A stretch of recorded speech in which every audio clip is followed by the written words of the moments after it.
Karena harusnya udah dia nyantai-nyantai aja men, jadi ibu rumah tangga. Tapi dia nggak memilih itu loh. Iya, Dia nggak memilih itu. Ya karena itu hidup itu adalah pilihan gitu. Oke. Dan hidup cuma sekali.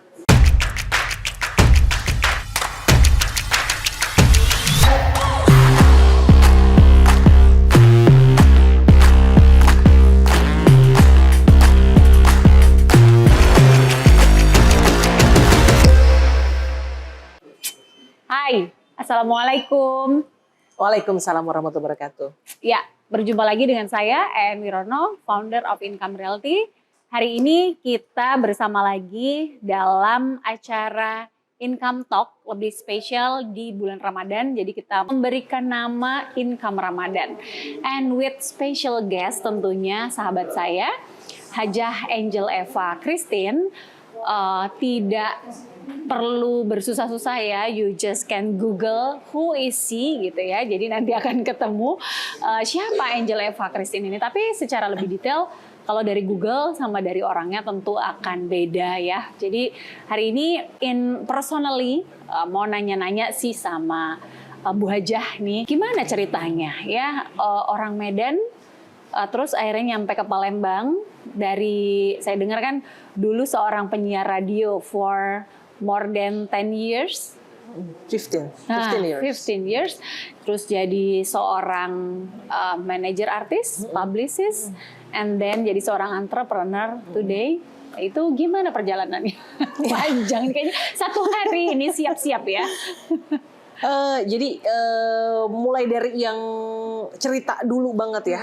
Jadi waktu aku kuliah, ada seorang temanku yang pengen banget jadi penyiar radio ya. Terus dia bilang, Angel yuk temenin aku. Ya, temenin aku untuk ngantar lamaran ke penyiar radio tersebut. Dan begitu sampai di salah satu radio di Kota Medan, aku sebut aja kali ya, Kiss FM Medan tuh radio nomor 1 di Medan. Antrinya panjang banget, itu ada sekitar 250 orang. Nah, kayaknya resepsionisnya itu kasihan ngelihat aku panas-panasan berdiri tanpa formulir. Mbak, isi aja formulir. Oh enggak, saya cuma nganterin teman saya. Enggak apa-apa, iseng-iseng aja. Wow. Iseng-iseng aja katanya. Terus saya pikir ya udahlah ya, daripada nggak ada kerjaan juga saya nunggu berjam-jam, ya udah saya isi. Terus dia bilang fotonya ada nggak ada, pas foto ada nggak ada. Terus waktu zaman dulu tuh ada binder, ingat nggak zaman dulu ada binder. Terus ada foto rame-rame satu kelas. Terus aku bilang aku cuma punya foto ini, nggak apa-apa, lingkarin aja yang ada mbaknya. Oke. Jadi aku taruhlah foto satu kelas itu, aku lingkarin. Dan ternyata Masya Allah tabarakallahnya, setelah berbagai interview akhirnya 3 kali tahapan, aku yang lolos, temanku nggak lolos. Oh subhanallah. Itu awal mula jadi penyiar radio waktu itu. Jadi itu di tahun Medan ya, not in Jakarta ya. Di 2003. Nah, akhirnya kan 5 tahun kan itu kan setelah aku tamat kuliah. Pas aku tamat kuliah udah wisuda, aku baca buku Who Moved My Cheese, John Spencer waktu itu. Nah, karir aku tuh lagi meningkat-meningkatnya di Kota Medan. Pokoknya acara di Kota Medan MC-nya pasti Angel Pak-Pahan lah gitu kan. Nah, terus waktu aku baca buku Who Moved My Cheese John Spencer itu, dibilang di situ adalah kamu harus meninggalkan zona nyamanmu ketika kamu berada di titik puncak. Nah, akhirnya aku bilang, oh oke, kayaknya memang ini waktunya aku move dari Medan. Gitu. Terus banyak drama lah, pokoknya banyak drama karena ya pasti nggak mau kehilangan kan. Ya. Nah, banyak drama dan segala macam. Aku memberanikan diri ke Jakarta, bolak-balik itu interview di MRA. Itu memang impian aku banget. Aku pengen jadi penyiar di MRA karena waktu itu MRA itu adalah salah satu grup lifestyle entertainment yang nomor 1 di Indonesia. Jadi bolak-balik, terus akhirnya dipanggil untuk training, tapi pada waktu itu oke, kamu training 3 bulan tapi kami nggak ada gaji. Apakah kamu siap meninggalkan yang lama dengan nggak ada gaji? Yes. Terus waktu itu yes, aku siap. Aku siap, waktu itu aku siap banget. Yang nggak siap itu mamaku sama teman-temanku. Are you sure, Jal? Ntar gimana gitu, banyak gimana ya. Tapi waktu itu aku tekad bismillah aja gitu. Kalaupun memang waktu itu aku udah ada plan B. Kalaupun memang aku nggak jadi penyiar radio di Jakarta, aku bisa kerja apa aja di sana gitu. Nah, tapi alhamdulillah, masya Allah tabarakallah-nya, Alhamdulillah di antara semua artis-artis itu, karena kalau di Jakarta yang jadi penyiar radio itu semuanya saingannya artis, pemain sinetron dan segala macam. Alhamdulillah satu-satunya penyiar yang keterima waktu itu adalah Angel Pakpahan dari Medan. Yang semuanya nganggap, hah lo dari Medan? Nekat amat. Iya dari Medan gitu. Terus semuanya pakai branded ya waktu itu ya. Pokoknya ya di MRA semuanya emang top lah ya. Iya pakainya top lah ya, semuanya pakai branded. Terus giliran tapi aku ya dengan aku gitu. Aku tidak mau maksudnya menjadi orang lain dan memaksakan diri. Terus waktu justru aku jadi bahan bercandaan aja. Tebak dong Mas, ini baju aku berapa harganya? Berapa? Segini, salah. Tahu nggak berapa? 5.000. Oh serius lo Jal, iya 5.000 di pasar Senen gitu. Jadi aku tuh dengan karakter aku sendiri gitu loh. Serius lo gini-gini. Jadi akhirnya dengan karakter aku sendiri di situ ya bisa membaur dengan orang-orang Jakarta itu gitu waktu itu. Tapi intinya aku di situ nggak mau memaksakan diri dan memang tetap jadi diri sendiri, itu adalah kuncinya. Oke. And then dari MRA dong. Iya, waktu itu penyiar terus langsung diangkat jadi produser. Langsung diangkat jadi produser, megang Nina Tamam, Ben Sleo, Mahar Maleholo waktu itu. Nah, terus udah gitu setelah itu jadi voice over talent. Tiba-tiba dulu ada, masih ingat nggak penghuni terakhir Antv? Iya. Tiba-tiba ada panggilan voice over. Jadi ketika aku penyiar di MRA itu emang suaraku sering dipakai iklan-iklan kan. Nah terus akhirnya ada nih penghuni terakhir. Pantes ya suaranya merdu gitu ya. Boleh nggak ini voice over talent gini-gini? Aku kan nggak pernah itu ya. Live loh, itu kan acaranya live. Bagaimana gitu kan? Selamat malam, selamat. Jadi tapi ya udahlah aku coba gitu. Ya udah aku coba. Nah setelah itu berdatangan tuh jadi MNC Sport suara aku, Obsesi Global TV suara aku, pokoknya dan rata-rata award di SCTV Indosiar kayak Putri Indonesia juga itu suara aku dulu. Jadi ya aku mau mencoba apapun dulu. Something new lah ya. Iya, pokoknya memberanikan diri. Nggak ada itu nggak pede. Kalau nggak pede nggak makan di Jakarta. Iya betul. Jadi satu yang message yang tadi aku seneng banget dengernya. Jam ketika lu tuh lagi di kondisi yang nyaman banget ya kan. Di Medan lagi terkenalnya, tapi then you jump to Jakarta, dan which is itu nggak, pasti semua orang nggak berani lakukan gitu ya, karena mungkin pada saat itu Bu Angel ngerasa bahwa oh this is the time gitu ya, ini saatnya, dan memang betul ketika kita mau lari ke step berikutnya, jam lebih tinggi, itu sebenarnya kita sedang berusaha untuk kita tuh menjadi lebih relevan gitu kan, karena kalau kita tuh comfort di zona nyamannya kita, terus kita jadi nggak kemana-mana karena kita ngerasa bahwa I'm full already, ya kan? Gua tuh udah cukup di sini. Gitu. Benar. Ya, oke. And then terus bisa sampai di MRA kan udah keren banget. Terus kok bisa tiba-tiba keren banget, perjuangan juga di MRA. Iya, karena saingannya artis Bo, ya kan? Terus kok bisa akhirnya jam ke Palembang lagi? Jadi pas di MRA itu kepetikan film dulu ya. Nah jadi aku emang dari dulu dari Medan itu emang suka banget nonton film Indonesia. Nah di saat semua orang bilang aku kampungan dulu ya, aduh selera nonton film Indonesia. Tapi ya Angel itu begitulah gitu. Maksudnya dia tidak pernah bisa berpura-pura dan memang dia selalu bangga dengan Indonesian lokal. Iya, pokoknya apapun itu, buku, lagu, terus film. Nah dari situ aku selalu berpendapat dulu gini, kan pernah film Indonesia tuh mati suri tahun 90-an pernah. Nah, terus bangkit lagi di Petualangan Sherina dan Ada Apa Dengan Cinta. Jadi aku ngeliat kalau kita sebagai bangsa Indonesia nggak mau nonton film Indonesia, terus mau mati suri lagi nih. Dan banyak banget pekerja kreatif di dalamnya yang sudah mengeluarkan keringat, kreativitas dan segala macam loh dipertaruhkan untuk sebuah film tersebut gitu loh. Nah jadi akhirnya karena itu aku setiap hari Kamis dulu pasti selalu tongkrongannya di bioskop, karena setiap hari Kamis waktunya film Indonesia baru muncul di bioskop. Nah dan setiap gajian aku selalu dulu beli VCD, belum DVD, VCD film Indonesia. Makanya sampai sekarang aku tuh banyak banget koleksinya. Nah karena itu akhirnya di Jakarta aku jadi seseorang yang unik, gak diejek kampungan, karena justru di Jakarta kayaknya beda gitu. Hah, serius? Kamu nonton dari Tiga Darah? Iya. Tahun 80-an nonton Olga dan Sepatu Roda, Catatan Si Boy. Bahkan aku tuh ngumpulin semua quotes-quotesnya. Iya. Keren banget, Jill. Kenapa? Jadi semua orang di Jakarta itu ya, teman-teman aku suportif banget lah. Jill, udah lu buat sekarang Twitter lagi ini banget, lagi hits banget waktu itu. Lu buat terserah apa judulnya, tapi lu buat quotes lu di situ.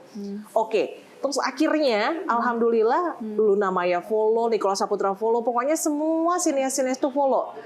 Dan akhirnya seneng banget tuh teman-teman aku di MRA seneng banget kan. Nah, akhirnya dia bilang gini, Jill, kan sering kita ini artis-artis kan sering kan ke MRA kan. Udah akhirnya mereka itu ya logo petikan film mereka buatin, terus mereka print. Terus karena memang mereka pengen banget bantu aku, kardus yang ada terus mereka tempelin logo. Udah kayak gitu setiap artis, tolong dong foto pakai petikan film, tolong dong.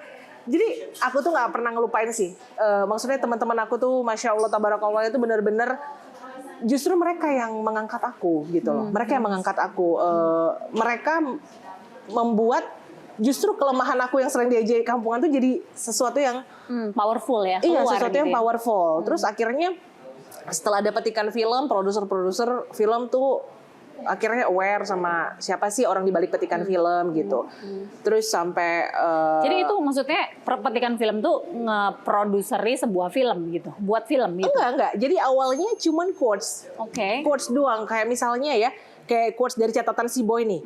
Jika memang jodoh, tidak ada satupun di dunia ini yang mampu menghalangi. Track. Oke. Quotes ya kan, tweet gitu. Yeah. Nah, zaman dulu itu banyak banget yang retweet, semua nge-retweet, Luna Maya dan segala macam. Nah, selain quotes, karena aku emang gila banget sama film Indonesia, aku buat tuh fakta seru tentang Reza Rahadian misalnya, atau tentang Lukman Sardi. So, petikan film ini sebenarnya media ya?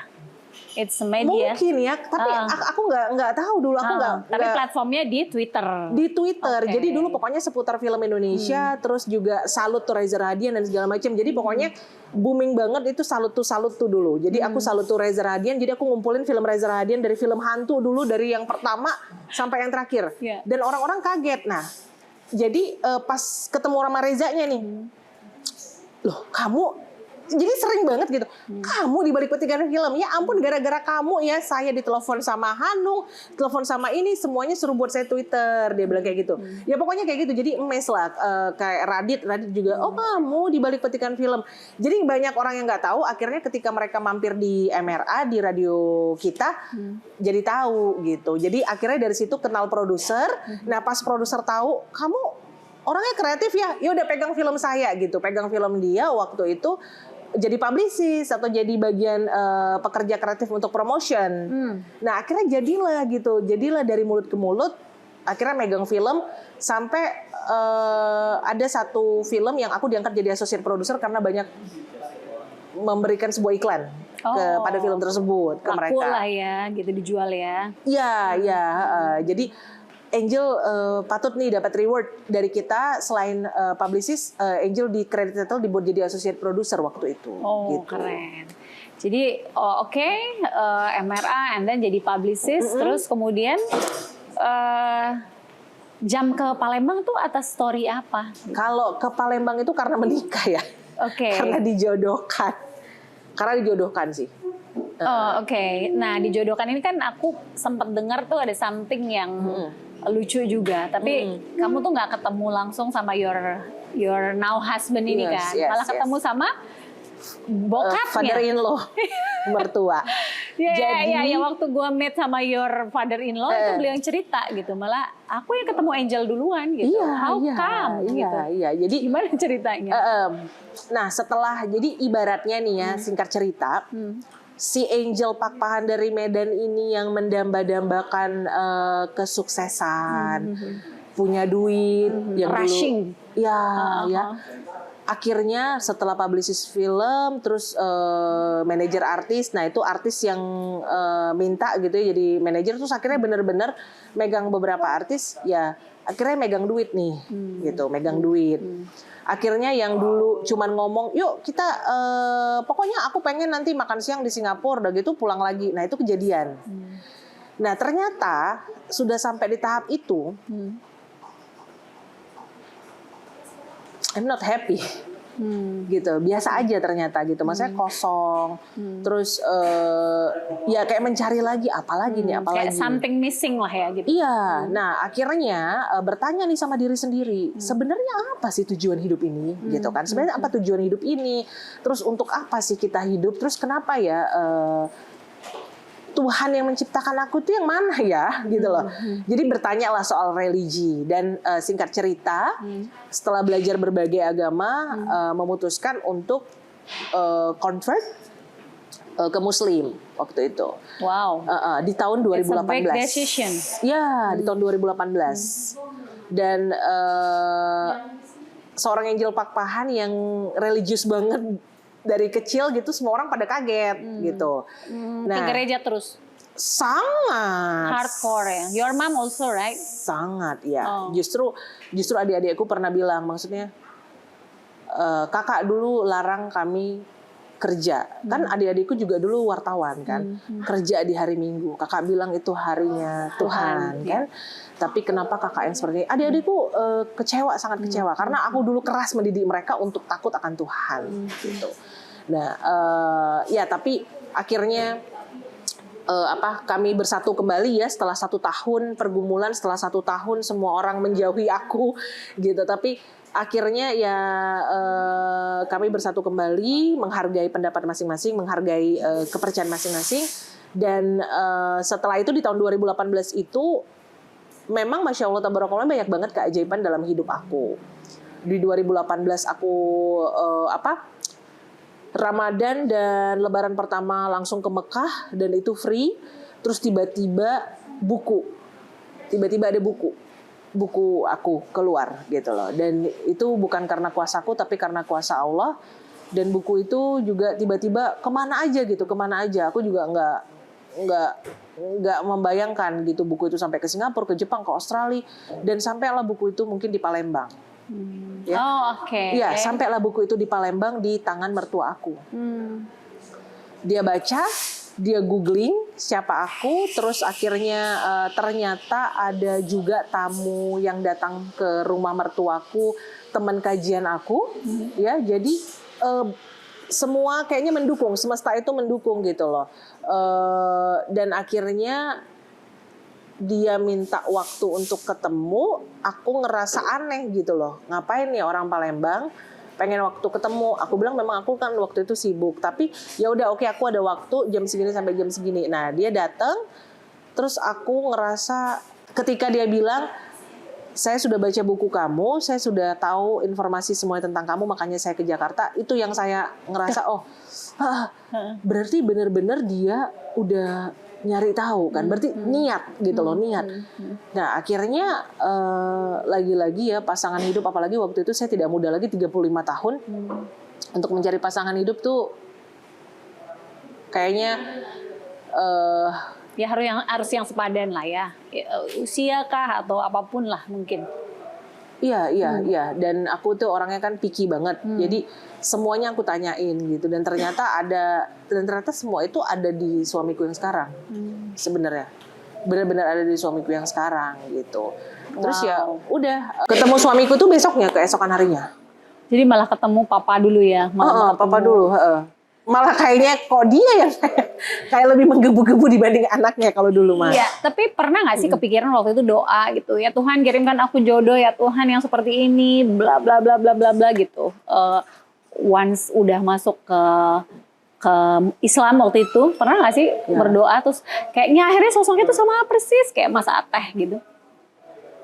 Bener sih. Jadi waktu itu aku di Mekah, aku berdoa, ya Allah. Umroh yang pertama berarti itu belum sama Mas Ateh ya, yang kamu pergi sendiri itu ya? Belum. Okay.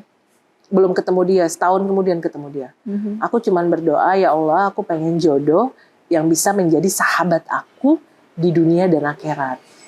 Aku cuman berdoa itu waktu itu kan, sahabat aku di dunia dan akhirat. Nah, terus memang sebenarnya ada hal yang aku lakukan sebelum akhirnya bertemu Mas Ateh. Jadi sebulan sebelum itu, aku memang udah berjanji sama Allah, hasil bukuku itu untuk memberangkatkan orang. Yang pertama, untuk memberangkatkan orang ke Mekah.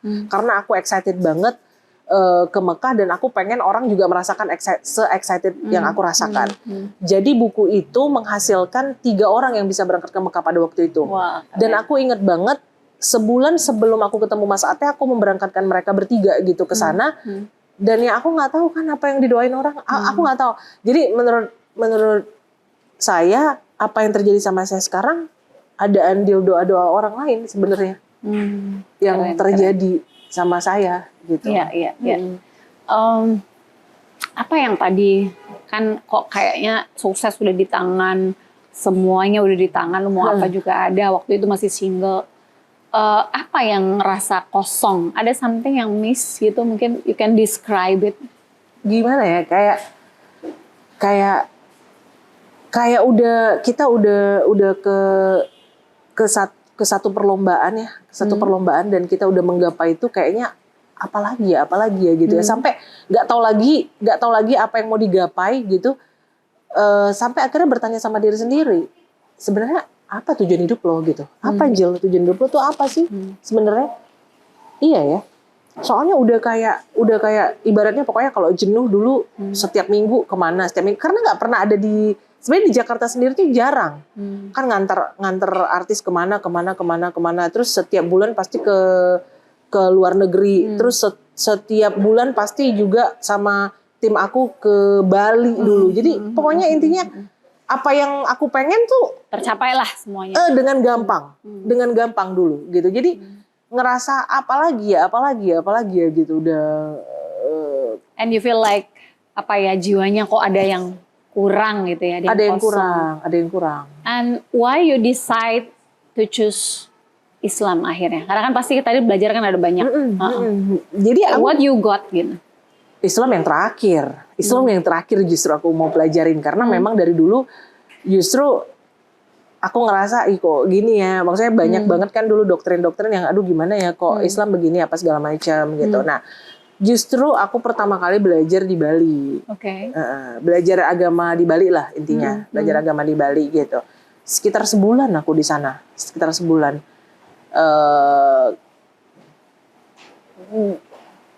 nggak dapet, aku belum dapat di situ, belum terisi. Yeah. Terus belajar lagi, cari lagi. Googling gitu kan, maksudnya apakah bener ya ada kehidupan setelah kematian tuh aku googling, sampai aku tuh googlingnya di YouTube gini, orang yang mati suri. Jadi aku setiap orang yang mati suri aku klik, ternyata sama loh. Banyak orang yang mati suri itu mengalami hal yang sama, hanya dia melihat kalau nggak warna hitam warna putih aja. Waktu di situ. Nah terus aku googling lagi. Nah ada satu pertanyaan sebenarnya yang membuat aku decide Muslim. Pertanyaannya adalah, nggak apa-apa ya ini kita ngomongin agama? Nggak apa-apa, kan kita nggak ngomong bahwa my religion adalah agama yang paling benar. Kan ya enggak. It's depend on keyakinan kita masing-masing. Benar, ini adalah pengalaman saya kan gitu. Iya. Agamamu, agamaku. Betul. Nah jadi waktu itu aku nanya sama Ustadz, sebenarnya Nabi, satu-satunya Nabi yang masih hidup sampai sekarang itu cuma satu, Nabi Isa. Yang kedua, di akhir zaman nanti Nabi Isa yang bersama Imam Mahdi akan memburu Dajjal. Nah aku tanya ke Pak Ustadz, kenapa bukan Nabi Muhammad, kenapa Nabi Isa? Intinya jawaban Pak Ustadz tersebutlah yang membuat aku wow. Malam itu pokoknya titik balik aku mempelajari Islam lebih dalam. May I know apa jawabannya? Panjang tapi mungkin singkatnya aja ya. Singkatnya aja, di Islam itu kita belajar tentang rukun iman dan rukun Islam. Nah, salah satunya yang terdapat di situ adalah kita harus percaya qada dan qadar dari Allah. Dan Nabi Isa telah memiliki qada dan qadar tersebut dari Allah. Memang Nabi Isa sudah dipersiapkan. Sudah dipersiapkan dan harus percaya kan. Sebagai umat Muslim kita harus percaya kodo dan kodar yang diberikan Allah kepada kita dan semuanya. Dan itu memang kodo dan kodar yang memang kita harus yakini. Singkat ceritanya begitu. Dan wow, Masya Allah, itu jawaban yang membuat aku terbangun. Gitu loh. Terbangun, oh iya ya. Ada andil Allah dalam setiap hal yang terjadi dalam hidup ini. Kodo dan kodar apapun itu, gitu loh. Termasuk ketika aku mungkin mempertanyakan tujuan aku hidup untuk apa. Iya, dituntun. Iya. Gitu. Even kita hari ini ketemu, hari ini kita bisa doing podcast together, itu karena Allah. Benar. Ya kan? Kalau Allah nggak izinkan, nggak ada kayak rambut kita mau jatuh satupun, mungkin itu juga Allah yang izinkan. Gitu kan? Iya, karena aku kan memang orangnya dari dulu kan try to be hard untuk mendapatkan apa yang aku mau. Iya kan. Goal gather lah ya. Iya, jadi di Islam aku belajar berserah. Ya, belajar berserah kalau memang dan ternyata di saat aku berserah indah banget. Jodoh dikasih sama Allah. Umroh dikasih sama Allah. Maksudnya di saat di turning low point loh aku itu. Waktu aku belajar agama itu bener-bener aku nggak mikirin. Bukan angel yang selama ini gitu. Maksudnya bener-bener menikmati. Surrender lah ya. Iya. Maksudnya menikmati aku belajar agama. Aku ke kajian dan segala macam. Tapi wow. Aku cuma bilang, ya Allah aku pengen banget ke Jepang. Pas Sakura. Tiba-tiba. Kak, ada tiket sama hotel ke Jepang, lu ikut gue. Kayak semudah itu gitu loh. Jadi akhirnya aku ditampar sama Allah yang kayak gini. Lu kalau yakin sama gue kasih. Apa yang lu mau. Gitu loh. Jadi ibaratnya ada kekuatan yang lebih besar sebenarnya dibandingkan kekuatan kedua tanganku gitu. Itulah yang aku pelajari waktu itu. Oke, wow. So, setelah ketemu calon father-in-law, terus besokannya ketemu si Mas Ateh kan. Terus, how you akhirnya itu this is the one. Bagaimana itu akhirnya memilih beliau? Oke, jadi waktu itu dalam hati aku gini, pokoknya kalau orang yang nggak asik diajak ngomong enggak. Gitu, pokoknya dalam hati gini, pokoknya kalau orangnya pendiam kagak gitu. Karena ibaratnya kan dulu aku bawel kan orangnya kan. Terus ibaratnya kan orang, maksudnya orang Palembang kan, maksudnya aku nggak tahu backgroundnya gimana. Pokoknya kalau dia malu-malu, kalau dia enggak, pokoknya nah pas makan dong, Nggak tahu ya, mungkin Allah juga menuntun dia ya. Terus dia ngobrol gitu. Asik banget ngobrolnya gitu. Mungkin ya Allah juga memberikan tuntunan ke dia. Dan waktu itu aku lagi batuk. Tiba-tiba aku nggak tahu dia ke apotek ternyata. Dia ke apotek beliin permen supaya nggak batuk. Nah, ya aku yang mandiri ini diperhatiin kayak gitu agak goyang ya. Nyes gitu ya. Jadi itu salah satu poinnya waktu itu. Oh, ini orangnya perhatian, nggak cuek gitu. Nah, terus akhirnya balik lagi ke Allah gitu. Maksudnya ya Allah, aku nggak tahu nih orang siapa dan aku belum sayang sama nih orang. Tapi kok bisa tiba-tiba dari kehidupan aku, pasti ada campur tanganmu ya Allah. Ketika memang orang ini memang benar jodoh daripadamu, timbulkan rasa sayang dalam diriku. Ternyata benar. Ya ampun. Ditimbulkan rasa sayang dan aku diperkuat lagi. Mama dari dulu adalah panduan aku untuk menerima nih jodoh aku atau tidak. Jadi udah berapa orang, udah banyak yang ditolak sama mama, makanya aku 35 tahun dan yang menikah terakhir kali padahal anak pertama. Pada waktu itu ya udah dia datang ke Medan sama keluarganya. Aku nanya mama, "Mam, beneran nih Mam, ini beda agama loh sama Mami." Yes, beneran katanya gitu. Beneran disetujui yang ini. Ini beda agama loh. Aku bilang kan, iya nggak apa-apa. Terus mama aku bilang, hati orang tua itu nggak akan pernah bohong. Dia bilang, hati orang tua itu tahu mana yang enggak, mana yang ini katanya gitu. Oh ya udah. Karena itu apalagi mamaku udah memperkuat, wow, ya udah. Oke, Mam. Karena aku dari dulu memang minta restu mamaku kan, apapun itu kan. Sampai aku pindah agama juga aku telepon mamaku. Gitu. Jadi gimana reaksi mama pertama kali waktu tahu you wanna jump to Muslim?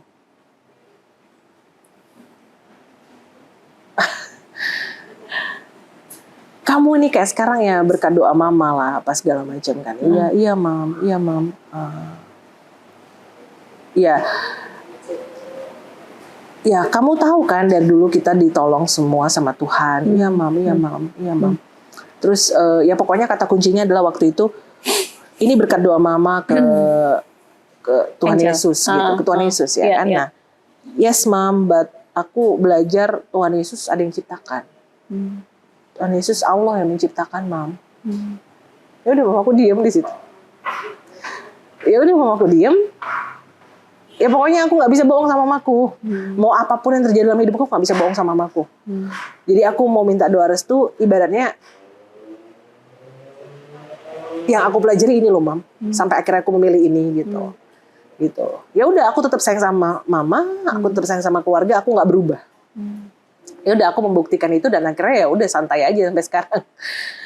Santai aja. Justru sekarang cucunya kalau dia nelfon assalamualaikum opo, waalaikumsalam. Jadi udah santai aja gitu loh. Ya. Powerful ya, kekuasaan Allah ya. Ya masya Allah tabarakallah. Dan mama tuh akhirnya juga setuju ya sama Mas Ateh ya, malah menyetujuin gitu ya, yang totally ya different culture, different agama kan, yang satu Medan, yang satu orang Palembang gitu. Bener. Kalau berantem aja mamaku bela sama aku, dibanding aku gitu maksudnya. Menantu idaman. Jadi maksudnya ya mamaku tahu lah aku orangnya keras kan, aku orang yang keras, aku orang ini perfeksionis. Iya perfeksionis dan segala macam dan ya mamaku selalu bilang tidak ada rumah tangga yang mulus-mulus aja. Nggak ada. Pasti banyak dinamika. Dan pasti ada ujian kata mamaku. Nggak mungkin kesempurnaan itu cuma milik Allah kan. Jadi nggak ada yang sempurna. Ya memang saling melengkapi. Nggak bisa. Maksudnya harus seperti ini juga nggak bisa sesuai dengan apa yang kita inginkan sih. Itu yang aku pelajari dari mamaku. And then you move to Palembang first or married first? Married. Oh, marriednya di Medan. Palembang. Oh di sini, oke. Ya di rumah beliau ya kan, Iya. Di Palembang waktu itu. Udah di Palembang terus akhirnya ya udah ke Jakarta lagi balikan ke Jakarta. Terus pandemi. Oke. Pas pandemi hamil udah di sini. Sampai hari ini. Sampai hari ini. Jadi gimana Palembang? Empek-empeknya enak. Enak. Kehidupannya bagaimana di sini? Do you enjoy it gitu kan, biasa dengan Jakarta yang ritmenya tuh kenceng gitu. Ya kalau boleh jujur sih, karena 13 tahun udah di Jakarta ya memang lebih nyaman di Jakarta. Kalau boleh jujur, cuman ya kan harus menerima kode dan kodar kan sebenarnya. Bakti jadi ya harus win-win aja deh. Jadi aku kan juga nggak dilarang untuk tetap bekerja di sana gitu. Jadi aku pinter-pinter aja bagaimana caranya kesini cuman bagi waktu aja sih yang Oke. Jadi Mas Ateh juga masih demokratis lah ya, masih boleh bisnis, masih boleh mau melanjutkan passion di bidang public speaking juga masih boleh gitu. So sekarang kan aku tahu Bu Haja kan lagi ngebina nih pengrajin ya kayak Jejak Ais ya. Apa sebenarnya main goals-nya dari si Jejak Aisyah ini sebenarnya? Main goals-nya adalah yang paling utama sih aku pengen banget kain tradisional kita tuh nggak punah, itu aja. Yang kedua, aku nggak mau ketika itu diklaim kita nggak berbuat apa-apa, hanya marah gitu kan.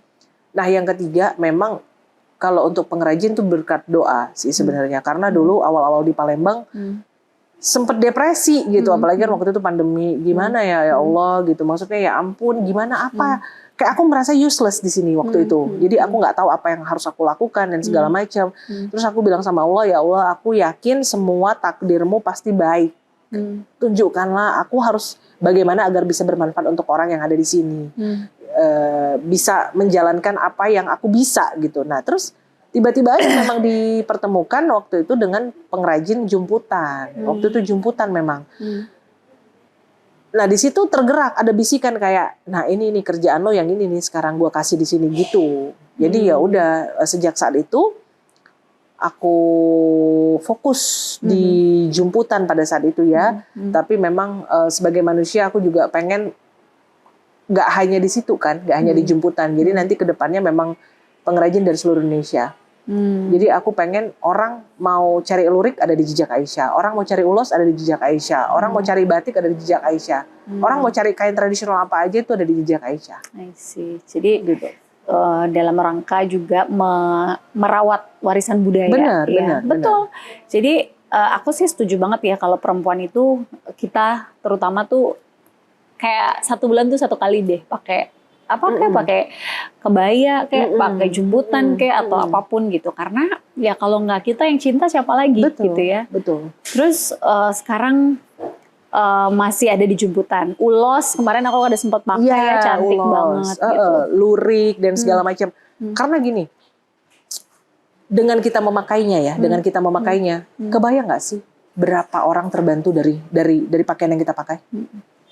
Berapa orang terbantu gitu loh, berapa pengrajin terbantu, berapa penjahit terbantu dengan kita memakai karya mereka gitu. Jadi dulu itu juga yang saya dapatkan ketika saya support film Indonesia. 1 tiket berapa sih, 35.000, 25.000, bahkan kopi kita lebih mahal mungkin. Betul. Tapi 1 tiket itu berapa keluarga yang kamu nafkahi gitu loh, terbantu gitu loh kehidupan mereka. Itu aja sih intinya. Ya. Dan itu berawal dari diri sendiri sih semuanya. Yes, jadi perjalanan Bu Angel luar biasa ya. Kayak Ya, Masya epic. Allah.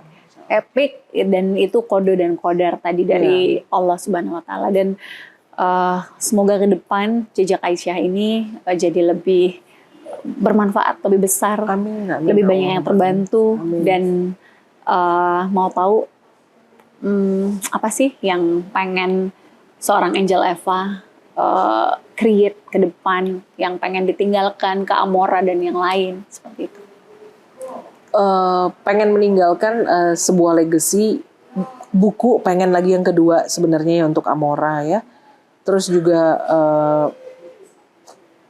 pengen ya itu dia pengrajin gak hanya jemputan, ulos atau lurik yang saya bantu, tapi pengrajin dari seluruh Indonesia, tenun sumba dan segala macam. Dan saya pengen sebenarnya banyak sih yang saya pengen. Bioskop rakyat, saya pengen buat bioskop sebenarnya yang orang nggak perlu bayar. Orang nggak perlu bayar, dia bisa menonton film Indonesia dengan bebas di sana. Banyak lah mimpi-mimpi saya itu, banyak banget. Rumah kreatif, saya menyediakan wadah untuk orang-orang kreatif gitu. Banyak lah, mimpi itu banyak banget. Tinggal dieksekusi.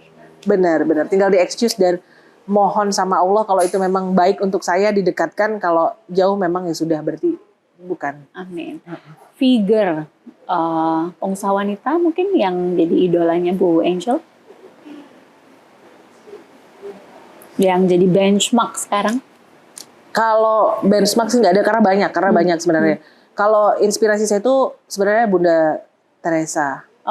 Teresa yang peraih Nobel berkali-kali gitu. Jadi kecil saya itu selalu menonton Mother Teresa dulu. Dia peraih Nobel kan. Terus semakin kesini, kalau Indonesia ya, saya suka yang konsisten dan selalu ada aja itu Dian Sastro sih. Dia ibaratnya kalau orang udah ngeliat, aduh udah deh. Itu maksudnya udah deh, udah di zona nyaman banget kan, tapi dia selalu struggle gitu. Maksudnya, oh ya aku belum nyoba jadi sutradara, aku belum nyoba jadi produser, terus nyoba jadi apapun dia gitu loh. Bukan karena pengen ini, tapi menurut aku dia pengen belajar, challenge dirinya sendiri. Iya, dari sesuatu aku apa nonton dia punya podcast itu, dan aku sebenarnya dulu udah gak kepikiran mau ambil doktor S3, tapi karena gue dengerin podcastnya dia, itu aku jadi kayak ketampar gitu. Dia juga sama, anaknya dia juga banyak gitu. Karena kan kita ya udahlah, udah punya anak ini, mau ngapain lagi gitu. Tapi aku setelah dengerin dia punya podcast, aku jadi kayak ditampar bolak-balik gitu. Dan ya life is about learning gitu. Jadi ya sekelasnya dia yang udah se-comfort itu ya kan, harusnya udah dia nyantai-nyantai aja men, jadi ibu rumah tangga. Tapi dia gak memilih itu loh. Dia nggak memilih itu. Ya karena hidup itu adalah pilihan gitu. Dan hidup cuma sekali. Ya, life once and do the best. Do your 100%. Benar. Oke, so pesan Bu Angel untuk wanita-wanita Indonesia yang lain, especially kan kita juga nanti mau 21 April Kartini. What is your message kaitannya dengan wanita dan di bulan yang baik ini? Oke, jadi perempuan-perempuan itu identik dengan keluarga, anak-anak gitu ya. Kadang-kadang itu yang menghambat kreativitas, menghambat aktivitas. Sebenarnya nggak alasan, bukan alasan. Jadi kita sebagai perempuan Indonesia, yuk kita harus bisa berimpact, bisa berdampak dengan perempuan-perempuan yang ada di sekitar kita. Dengan skill dan potensi yang kita miliki, kita harus bisa berimpact atau berdampak dengan perempuan-perempuan yang ada di sekitar kita. Hari ini saya bawa anak. Iya nggak sih? Saya bawa anak. Jadi maksudnya bukan alasan untuk punya anak apa segala macam, nggak bisa berkreativitas, nggak bisa beraktivitas, bisa. Asal kita mau melakukannya, gitu. Setuju banget. Ingat dulu awal-awal anak aku masih merah-merah, aku boyongin terus tiap hari ke kantor. Merah pokoknya ya udah aku ajak ke kantor gitu kan. Jadi biar mereka juga tahu bahwa ibunya tuh adalah seorang ibu pekerja gitu. Dan lambat laun akhirnya mereka tuh terbiasa. Ya, Allah bisa karena biasa. Benar. Jadi sepanjang kita mau usaha, sepanjang kita mau ngerjain itu dengan tulus, dengan sincere, itu pasti ada jalannya. Benar. Thank you so much Ibu Hajah. Sama-sama. Semoga obrolan kita yang singkat ini bermanfaat. Bisa bermanfaat. Ya, fruitful. And kamu pengen dibahas apa lagi? Nanti kasih komen ya di Income Talk. Kita akan undang next narasumber yang lain. See you in the next video. Assalamualaikum warahmatullahi wabarakatuh.